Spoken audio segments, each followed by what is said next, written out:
Tonight, Clayface delayed, Alex Ross returns to Marvel, Bob Iger leaves, and remember actress Catherine O'Hara. All that and more on this edition of Multiverse Tonight. Welcome to Multiverse Tonight, your source for geek news. We dissect films, games, comics, and much more, bringing you insightful commentary on pop culture. This is Multiverse Tonight. Now, here's your host, Thomas Town. Well, hello everyone, and welcome to Multiverse Tonight. And it's very spring-like outside. It's in the 70s. Just delightful, which you can't say is out of season for Kansas, because Kansas in recent decades is kind of warmed up in February. February. There's an R there, Feb R U airy. Yeah. And last night was the Super Bowl. Congratulations to the Seattle Seahawks. It was pretty much a foregone conclusion even before the game happened. Anyone with eyes could see that. The commercials were good-ish, good, bad, kind of in between, I think. The Mandalorian and Grogu spot was okay. The Minions and Monsters spot was okay. Not really a memorable set of commercials. But anyway, we're not here to talk about commercials. We're here to talk about geek news. So let's start with the DC Comics news.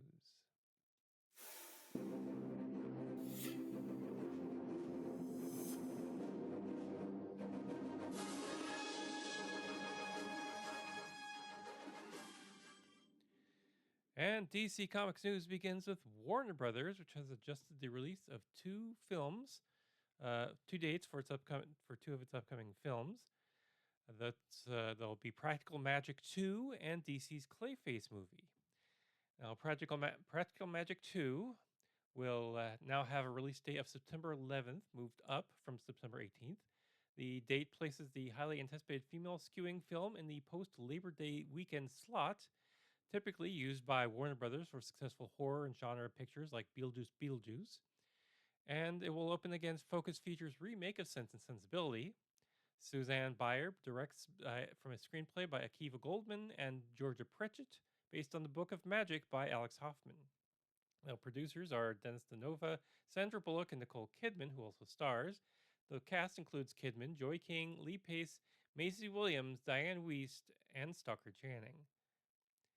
Now, Clayface is now set to debut on October 23rd, a major shift from the original September 11th date. The move is intended to position the suspenseful horror-like film about the Batman antagonist as a Halloween event picture similar to Black Phone 2 and Halloween Kills. Warner Brothers also reserved this date for an untitled event film.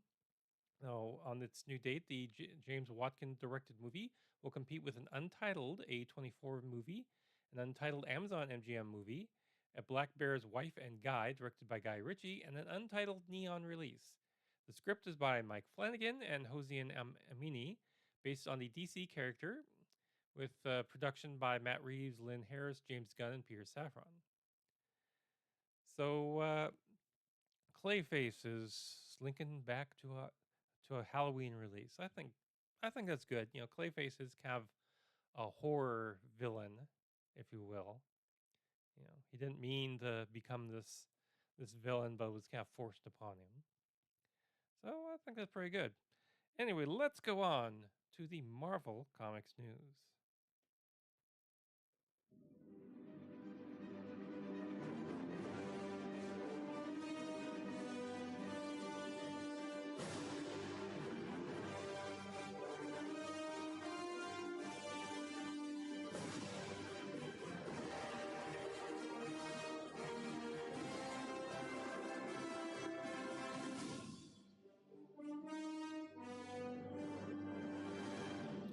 And Marvel news begins with Alex Ross, the acclaimed comic book painter, who rose to prominence in the mid 1990s with the electrifying celebrated works Marvels for Marvel Comics and Kingdom Come for DC. And for a significant part of the current century, however, he's been primarily recognized for his vivid and lush cover art for Marvel. Fans got the full Ross experience again with the release of his widely praised 2022 graphic novel Fantastic Four Full Circle, which he returned to writing and drawing the interior art. Now, fans won't have to wait long for his next project, an opus that could prove as ambitious and impactful as his classic works. The new title is called Marvel Dimensions and is being largely kept secret, but is intended to be a comprehensive tour of the classic Marvel universe and a much more expansive narrative. It's described as an experimental work in both art and form, potentially introducing us to 200 new characters or variations of existing ones. Now, Ross teasingly tells the Hollywood Reporter, quote, "It's meant to be as bonkers a ride for the reader as it could possibly be.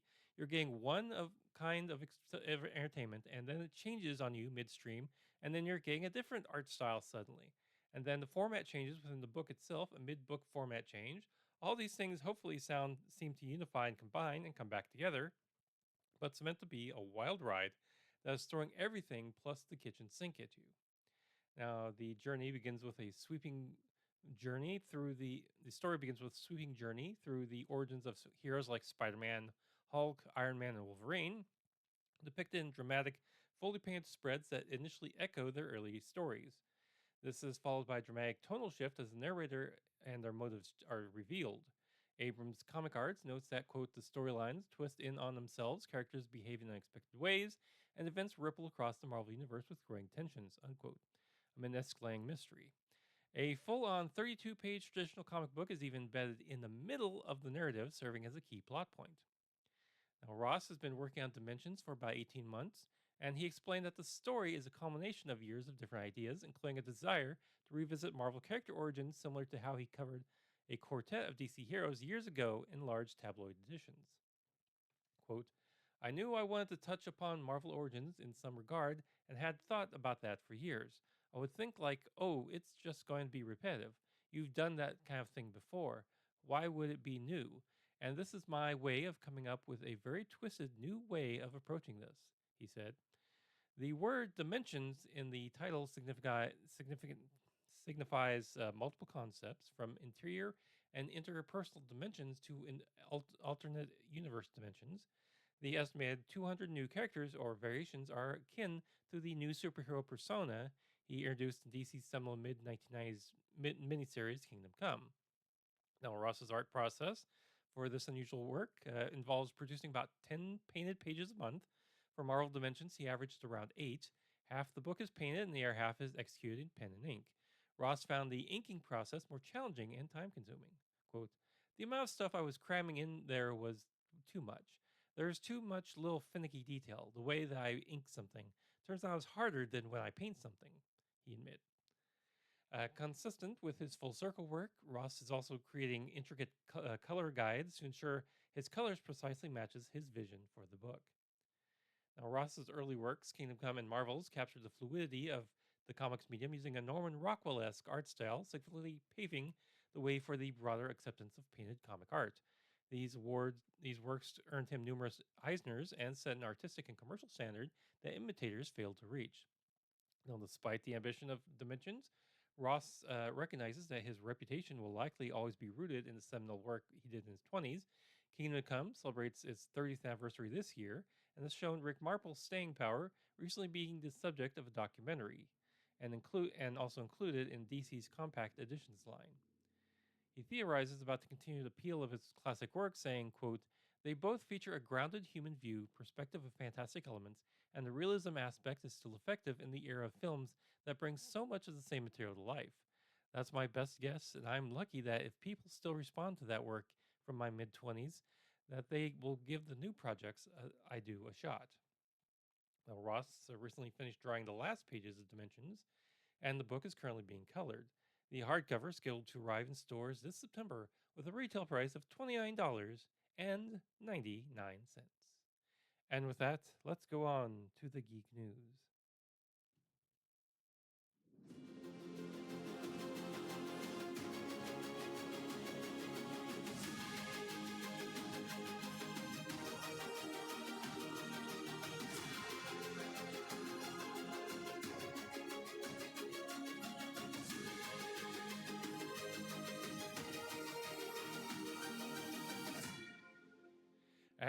And the geek news begins with Nintendo having kicked off 2026 with a substantial 30-minute partner showcase, unveiling over 30 titles to both the Nintendo Switch and the upcoming Switch 2. The event provided a mix of new game announcements, updates on previously confirmed titles, and immediate surprise launches. Now, let's go over some of these new reveals. There was the Elder Scrolls 4 Oblivion remastered, which is coming to Switch 2. Final Fantasy VII Rebirth, which is coming to Switch 2 June 3rd. There was Pragmata for the Switch 2 on April 24th. Monster Hunter Stories 3 Twisted Reflection for the Switch 2 on March 13th. Now, upcoming games include Hollow Knight Switch 2 Edition. February 5th, Super Bomberman on February 5th, Super Bomberman Collection for Switch and Switch 2 on February 5th, Tokyo Scramble for Switch and Switch 2 February 11th, Paranormus, The Mermaid's Curse for the Switch on February 19th, Fallout 4 Anniversary Edition for Switch 2 on February 24th, Resident Evil Requiem Switch 2 for February 27th, WWE 2K26 for Switch 2 March 13th, and Indiana Jones and the Great Circle for Switch 2 May 12th, and Digimon Story Time Stranger for Switch and Switch 2 July 10th, Valheim for Switch 2 sometime in 2026, Turok Origins for Switch 2 in fall of 2026, and many others. There was also some retro and archive releases, including Cool Borders, Ninja Gaiden 2 on February 5th, Rav Racer, Arcade Archives 2 on February 26th. So lots to play for Nintendo Switch coming soon. Still no word on any new Zelda or Mario titles. So I guess we're still in a waiting period on that. Anyway, Bob Iger, CEO of Disney, will depart before his contract ends at the end of December 2026. The Wall Street Journal reported on Friday, citing anonymous sources, that Iger informs associates of his plan to step down as CEO and pull back from daily management ahead of his contract's end date. Sources close to Iger indicated he is ready to move on from the grind of being CEO and was reportedly frustrated by internal conflicts, including the suspension of Jimmy Kimmel in September over on-air comments he made about Charlie Kirk's killer. Disney's board of directors met last week at the Burbank headquarters, where a vote on the successor happened, and a proxy statement filed last week. Disney's chairman, James Gorman, confirmed the board's expects to name a replacement, and he did name that replacement, as we'll find out in mere moments. Iger, who had previously served as Disney's CEO for 15 years, initially retired at the end of 2021 before being brought back in November of 2022 after the board ousted then CEO Bob Chapek. In 2025, Iger's total compensation rose 11.5% to $45.8 million, which includes $21 million in Disney stock, $14 million in stock options, $7.25 million in cash, and $2.59 million in other compensation, including $1.85 million for security and over $500,000 for personal air travel. Now, Iger is up for re-election to the board for a one-year term at the virtual annual shareholders meeting scheduled for March 18th, 2026. In a proxy statement, Disney praised Iger's qualifications, knowing his unmatched knowledge of the company and the creative content it produces, and an in-depth understanding of fostering innovation through technology and connecting to audiences in our markets around the world. Disney has met and is named Josh D'Amara as the next CEO, with Dana Walden promoted under him.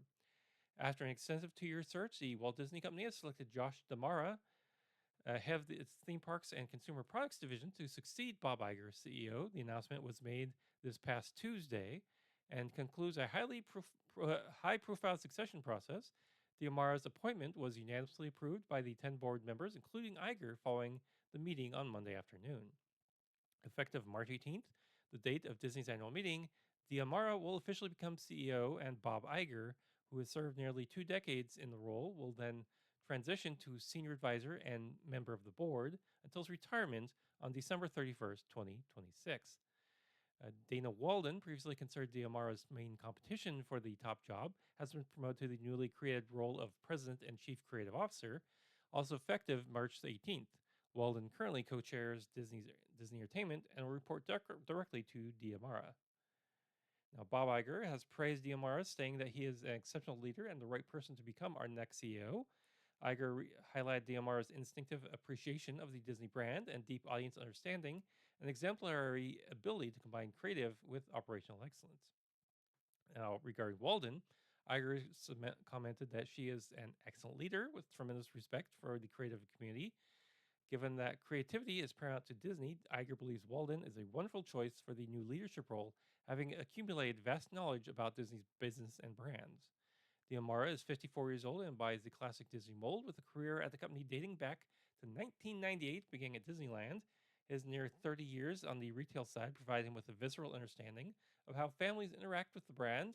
His prior roles include CFO of Disney Consumer Products Global Licensing, President of Disneyland Resort, and President of Walt Disney World Resort before his promotion in May of 2020 to head the Disney Parks, Cruises, Consumer Products, and Walt Disney Imagineering.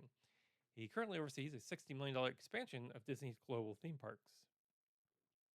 In his own statement, Diamara expressed gratitude to the board, emphasizing that Disney's strength comes from its people and creative excellence. He is eager to honor Disney's remarkable legacy while continuing to innovate, grow, and deliver exceptional value. Now, the board, led by Chairman James Gorman, faced immense pressure to execute a flawless succession plan, especially following the controversial tenure of Bob Chapek.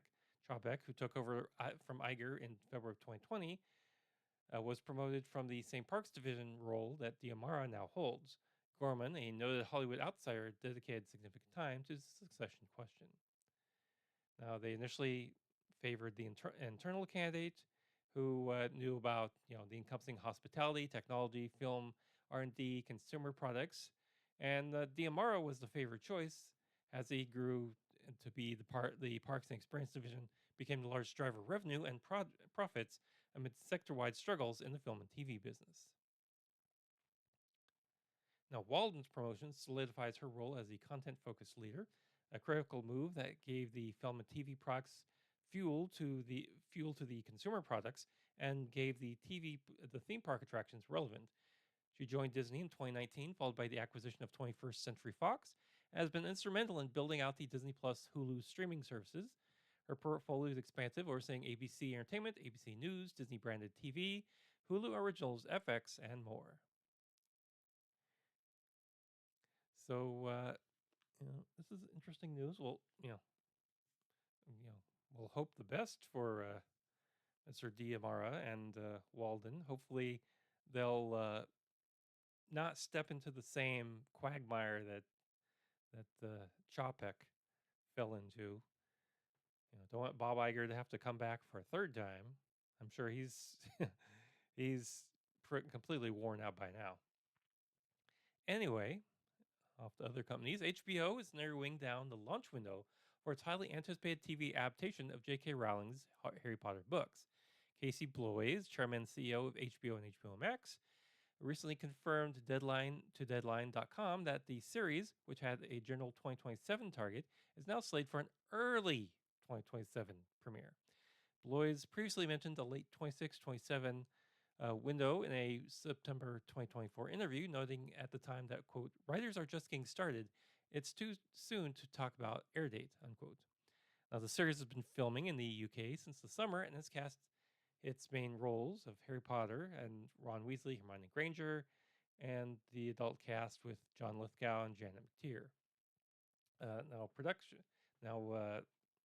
So now we have early next year. That narrows it down, I guess. January, February, March, somewhere in that time space. So, I guess we'll see Harry Potter soon. The Library of Congress has announced 25 new additions to its National Film Registry for their cultural, historic, or aesthetic importance to the nation's film heritage. The selections span from a silent film dating back to 1896 up to Wes Anderson's 2014 nine-time Oscar-nominated film, The Grand Budapest Hotel. Notable films and include Christopher Nolan's Inception, the Civil War drama Glory, the original Cry Kid, Pixar's The Incredibles, Amy Heckerling's Clueless, then the musicals White Christmas and High Society. Other recognizable titles are Beverly Hills Cop, the Texas Chainsaw Massacre from 1974, Dirty Dancing from 1987, and Star Trek II The Wrath of Khan from 1982. The list also features the Tom Hanks led AIDS drama Philadelphia, Peter Weir's The Truman Show, Richard Linklater's 1995 romance Before Sunrise, the biopic Frida starring Selma Hayek, and John Carpenter's 1982 cult sci fi horror The Thing, which received the most public nomination votes. 4 documentaries were also selected: Ken Burns' Brooklyn Bridge, Nancy Beriski's The Loving Story, George Nirenberg's Say Amen, Somebody, and Dana Tedesco's The Wrecking Crew. With this latest class, the Film Registry now totals 925 titles. These films will be ear preserved among the Library of Congress's 2 million moving image collection items, or in coordination with copyright holders and other film archives. Acting Librarian of Congress Robert R. Newland said, quote, "When we preserve films, we preserve American culture for generations to come. These selections for the National Film Registry show us that films are instrumental in capturing important parts of our nation's story," unquote. Now, TCM will screen a selection of the newly added films on a special broadcast on March 19th, hosted by TCM host and film historian Jacqueline Stewart, who also chairs the National Film Preservation Board. Stewart highlighted the inclusion of 6 silent films and noted the strong public support for titles like The Thing, The Truman Show, and The Incredibles. And I have a list here of all the films chosen. See if my thing left them out. 2002's The Hours got in. 2010's Inception, and again the Grand Budapest Hotel.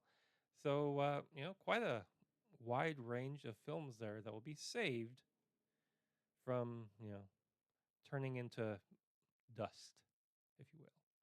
Not that anything anymore gets turned into dust. The cult favorite Mystery Science Theater 3000 is returning once again. Variety has exclusively reported that RiffTrax and Shout Studios are collaborating on 4 brand new episodes of Mystery Science Theater 3000, officially titled Mystery Science Theater 3000: The RiffTrax Experiments. Now, the creative leads will be RiffTrax stars and MST3k alumni Michael J. Nelson, Kevin Murphy, and Bill Corbett. Nelson will reprise his role as Mike Nelson, while Murphy will once again voice Tom Servo and Professor Bobo, and Corbett will return as Crow T. Robot and Brain Guy. Original series stars Mary Jo Pehl will be back as Pearl Forrester. Nelson expressed the excitement, saying, quote, "Getting a chance to revisit MST after all this time has really energized all of us at RiffTrax. And for my part, hey, I truly did miss standing next to plastic puppets. It's been too long," unquote. RiffTrax has launched a Kickstarter campaign which runs through March 16th to help to fund the new episodes and provide updates to fans. The goal is to raise $20,000 to celebrate the 20th anniversary of RiffTrax, but the episodes are confirmed for production, regardless of the total raised, which now is, I think, just south of $2 million, if I'm right. The 4 featured movies will be revealed during the campaign. Production will take place in Minneapolis, the original show's filming location. The new episodes will be released later this year on the RiffTrax website, and true MST3k fashion, producers are committed to using the same style of cheap practical sets and props the original show was famous for. Matt Arlish, Associate Vice President of Product Management at Shout Studios, welcomed the partnership, saying, quote, "We're excited to join forces with RiffTrax as Mike, Kevin, and Bill return to the Satellite of Love for a new chapter of MST3K. This partnership reinforces our dedication to growing valuable entertainment properties by serving their fandoms with high-quality storytelling," unquote. Now, the news follows the recent report that original series creator Joel Hodgson sold his joint interest in MST3K to Shout Studios' parent company, Radial Entertainment. Nelson, Corbett, and Murphy have been working under the RiffTrax banner since 2006 and have riffed over 1,000 short films, blockbusters, low-budget features, and TV shows. They recently hosted live RiffTrax screenings. Hodgson previously spearheaded a successful revival with a 2015 Kickstarter that raised $6.3 million. That revival ran for 2 seasons on Netflix and a 13th season on the Gizmosplex, the show's online streaming platform. Corbett, Murphy, and uh, Peel all participated in the revival, with Peel also serving as a writer.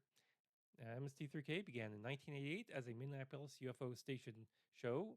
The premise involved a host, Hassan then Nelson, and two robot sidekicks providing humorous commentary or riffing over classic movies.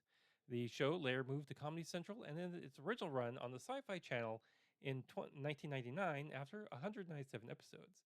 There was also a theatrical film, Mystery Science Theater 3000, the movie, which riffed This Island Earth, which was released back in 1996. And I recommend, you go and stream that. It's a good show.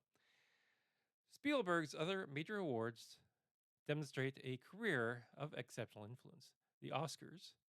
Spielberg now has the EGOT, and is now a two-time winner for Best Director, Schindler's List, 1993, and Saving Private Ryan in 1998. Has collected 9 nominations in the category, placing him third all-time behind Martin Scorsese and William Wyler. He holds the record for the most Best Picture nominations as a producer with 14 for films, including E.T., The Extraterrestrial, The Color Purple, and Maestro. In Emmys, his television successes include a Primetime Emmy for Outstanding Animated Program for A Pinky and the Brain Christmas, and 3 Primetime Emmys for Outstanding Limited or Anthology Series for Band of Brothers, Taken, and The Pacific. For Tonys, Spielberg's Tonys begin with in 2022 as a credited producer on the Tony-winning musical A Strange Loop, alongside his wife Kate Capshaw and fellow EGOT winner Jennifer Hudson.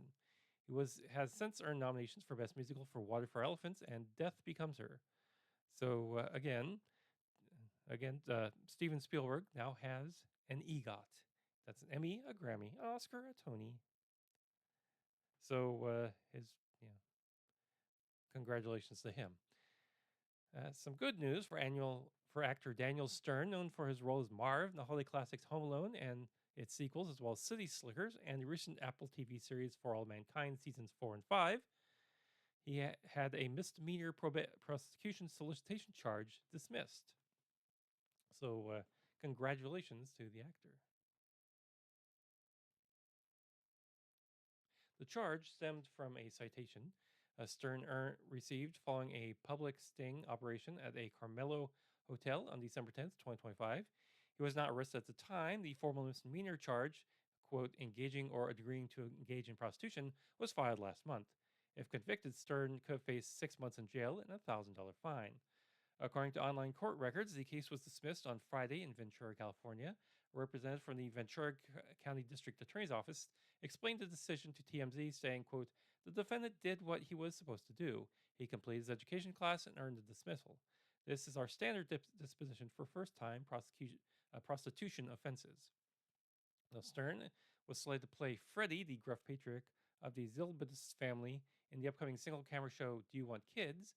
The series, starring Rachel Bloom as Rosie and Rory Scovel as Alex Zilbertis, explores a married couple's life in parallel universes, one where they had a baby and one where they had not, and the profound impact of that decision. So again, congratulations, man. And finally tonight, Catherine O'Hara, the celebrated actor known for her Emmy-winning roles in Schitt's Creek and her work in films like Home Alone and Best in Show and Beetlejuice, has died at the age of 71. Her manager confirmed the news to Variety, stating that O'Hara passed away Friday at her Los Angeles home from a brief illness. O'Hara's career spanned 5 decades. It began with Canadian television with the sketch comedy series Second City Television, which she co-created with Eugene Levy, and for it she earned her first Emmy and plus 4 nominations. She later starred in classic films such as After Hours, Beetlejuice, and the first 2 Home Alone movies, where she played Kevin's mother and formed a lasting bond with her on-screen son, Macaulay Culkin, whom she honored at his Walk of Fame ceremony in 2023. A frequent collaborator of director Christopher Guest, O'Hara appeared in his well-known mockumentaries Best in Show, For Your Consideration, Waiting for Guffman, and A Mighty Wind. She also lent her voice to beloved animated features, including The Night Before Christmas and Chicken Little. O'Hara enjoyed a notable career resurgence in the 60s, thus began with her Emmy-winning portrayal of the formerly wealthy Moira Rose in the CBC comedy Schitt's Creek, starring alongside Eugene Levy, Dan Levy, and Annie Murphy. The show propelled her to other major TV roles, such as HBO's The Last of Us and Apple TV's The Studio, where she played a veteran Hollywood executive. Her recent work also include reprising her role as Delia Dietz in the legacy sequel Beetlejuice, and appearing in the Apple action film Argylle. In a 2025 interview with Variety about the studio, O'Hara reflected on the changes in Hollywood, knowing, quote, "It must be a much more nervous business now than in the past. The internet and streaming must have opened up a world of good and horrific possibilities for people." Despite the show's critique of executive culture, she believed, quote, "Most people are trying to do and want to do good work, and most people want to be entertained," unquote. She was born in Toronto and became a beloved figure in Los Angeles, even being named honorary mayor of Brentwood in 2021. She is survived by her husband, production designer Bo Welch, their sons Matthew and Luke, and her siblings Michael O'Hara, Margaret O'Hara, Maureen Jolly, Marcus O'Hara, Tom O'Hara, and Patricia Wallace. Again, Catherine O'Hara, dead at the age of 71. And that brings us to the end of our show for today. And if you'd like to check us out on social media, we're on Blue Sky at Multiverse Tom, Threads, Facebook, and Instagram as well at Multiverse Tonight. If you've gotten some value out of the show and would like to pay it back, please head on over to multiversetonight.com, where you can find our Patreon and Ko-fi links, check out our show notes, visit our TeePublic store, leave us some feedback, and so much more. If this is your first time listening, thank you very much and welcome. Go ahead and hit that subscribe and like button and share us with others. Special thanks to Shane Ivers for the intro music and Lobo Loco for the outro theme music. Thanks for watching this edition of Multiverse Tonight. We'll be back in 2 weeks with more sci-fi and comic book news. Now please exit the universe in an orderly fashion. Good night.